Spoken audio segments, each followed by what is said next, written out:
नमस्कार दोस्तों, स्वागत है आपका हिंदी नॉलेज शो में। तो दोस्तों, मैंने पिछले कुछ दिनों में बहुत सारे अलग अलग लोगों से एक ही सवाल पूछा, वो ये कि चीन आज इतनी बड़ी पावर कैसे बना है। और मैंने देखा कि ज्यादातर लोगों का एक सिमिलर सा ही जवाब था। जवाब ये कि जी, चीन की पॉपुलेशन बहुत बड़ी थी।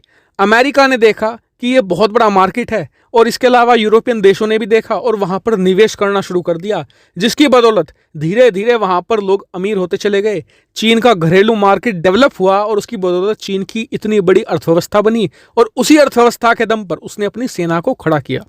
लेकिन जब मैं उनसे ये काउंटर क्वेश्चन करता हूं कि पॉपुलेशन तो भारत की भी लगभग सेम सी थी चीन की, लेकिन फिर ऐसा 1980 के दशक में क्या हुआ कि चीन भारत से इतना आगे निकल गया। लेकिन इस क्वेश्चन पर ज्यादातर लोगों ने वही पुराना घिसा पिटा गोलमोल जवाब देना शुरू कर दिया। लेकिन मैं आपको बताता हूं कि 1980 के दशक में चीन ने कौन सा फॉरेन पॉलिसी का शिफ्ट किया था जिसने चीन को बदलकर रख दिया। दरअसल उस समय चीन के राष्ट्रीय अध्यक्ष थे डेंग शाओपिंग और इस व्यक्ति ने पूरे चीन को बदलकर रख दिया। था तो ये कम्युनिस्ट पार्टी का ही आदमी, लेकिन इसकी सोच पूरी तरीके से अलग थी। यहां तक कि जो माओ जेडोंग था वो इससे नफरत करता था, लेकिन किसी तरीके से ये चीन का चेयरमैन बन गया। उस समय चीन में राष्ट्रपति नहीं हुआ करता था, चेयरमैन हुआ करता था। तो चेयरमैन ये बना। इसने क्या कहा कि हमें पता है कि सोवियत यूनियन हमारे भाई जैसा है, वहां पर भी कम्युनिज्म है, यहां पर भी कम्युनिज्म है, लेकिन अब समय आ गया है कि चीन अपनी विचारधारा, अपने संबंधों को एक साइड रखे और चीन के राष्ट्रीय हितों को सर्वोपरि रखे। इस व्यक्ति ने ऐसा किया। इन्होंने फॉरेन पॉलिसी में सबसे बड़ा शिफ्ट लाया कि धीरे धीरे इन्होंने सोवियत यूनियन के साथ मिलिट्री कॉन्फ्रंटेशन बढ़ानी शुरू कर दी, यहां तक कि चीन और सोवियत यूनियन के बीच में एक छोटा सा युद्ध भी हो गया था। इससे दुनिया भर में क्या संदेश गया कि चीन और सोवियत यूनियन अब दोस्त नहीं है। और अमेरिका ने इसमें मौका देखा। अमेरिका के तत्कालीन राष्ट्रपति तुरंत भागे भागे पहुंचे चीन के साथ उन्होंने तरह तरह के व्यापार समझौते साइन करने शुरू कर दिए।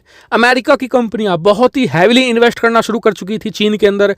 चीन का आर्थिक विकास दुगनी रफ्तार से होता चला गया। वहीं भारत दूसरी तरफ सेम पॉपुलेशन, यहां तक कि हमारे यहां भी लोकतंत्र, अमेरिका में भी लोकतंत्र, लेकिन अमेरिका एक चवन्नी भी भारत में इन्वेस्टमेंट नहीं कर रहा था। भारत लगातार गरीबी के दलदल में धंसता जा रहा था, वहीं चीन लगातार अमीरी की चकाचौंध देख रहा था, वो भी एक कम्युनिस्ट देश होकर, जबकि भारत एक लोकतांत्रिक देश था। क्यों? क्योंकि भारत के जितने भी नेता थे, चाहे वो किसी भी पार्टी के हो, सबको अपनी अपनी विचारधारा प्यारी थी। किसी ने भी देश के हितों को ऊपर नहीं रखा। हमने तथाकथित सुरक्षा के नाम पर सोवियत यूनियन का पल्ला पकड़े रखा और उसका नतीजा यह हुआ कि भारत आज की तारीख में $3 ट्रिलियन की इकोनॉमी है और चीन $15 ट्रिलियन की इकोनॉमी है। चीन हमसे इकोनॉमी में 5 गुना ज्यादा बड़ा है। देखिए, यह बात सिर्फ चीन पर लागू नहीं होती। आप अमेरिका को देखिए। अमेरिका अब से 70 साल पहले खुलेआम कह दिया था दुनिया भर में कि अमेरिका के लिए दोस्त, भाई, रिश्तेदार, संबंधी कोई भी मायने नहीं रखता। अमेरिका के लिए अमेरिका के राष्ट्रीय हित सबसे पहले हैं, उसके बाद बाकी की चीजें हैं।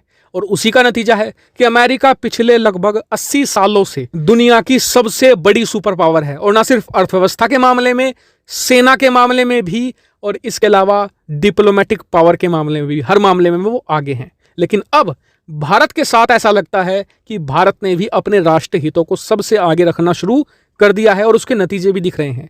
भारतीय अर्थव्यवस्था इस चीज को रिफ्लेक्ट कर रही है।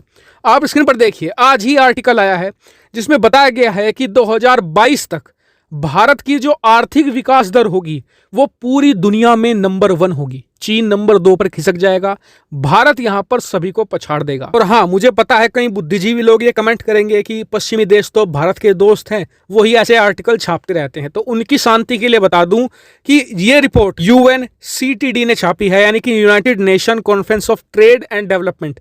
ये संयुक्त राष्ट्र की एक शाखा संस्था है।